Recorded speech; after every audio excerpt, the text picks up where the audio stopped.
I've been exploring the Homely real estate app for a while now, and this video is my honest and unbiased review on the same. I'll cover all the main points, from key features to risks and considerations. So by the end of this video, you'll have a better understanding of this mobile app.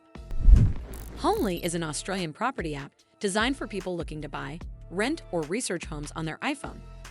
It suits everyday house hunters who want listings plus local insight, rather than just raw data. Core features focus on property search across major cities and regions, with filters for price, bedrooms, bathrooms, and other features to quickly narrow options.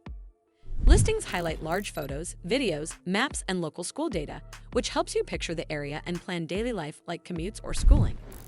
You can save favorites into shared collections, then comment and rate them with partners, friends, or housemates, making joint decisions easier. Suburb reviews and local Q&A from residents add a community feel and help you understand what it's actually like to live in a street or neighborhood. Inspection and auction reminders, email alerts, and push notifications mean active searchers can stay on top of new listings and sold results without constantly checking the app. However, it is not without drawbacks. The app is iPhone only and requires a relatively recent iOS version, so some users with older devices miss out. Like any property app, listing coverage and freshness can vary by area, so you may still need to cross-check other portals in competitive markets.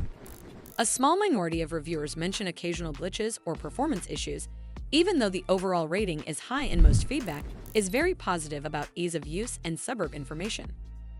Overall, Homely is a solid choice if you value a visually rich search experience combined with strong community-driven suburb insights and collaboration tools for shortlisting properties. It is best suited to Australian buyers and renters who want more context about neighborhoods and like sharing and comparing homes with others, while accepting that they may still rely on other apps for complete market coverage. Well, that's all for this video. I hope you found this video helpful. And if you did, make sure you give this video a super thanks by clicking on the heart icon to help support the channel, and don't forget to hit the subscribe button. We'll see you in the next one.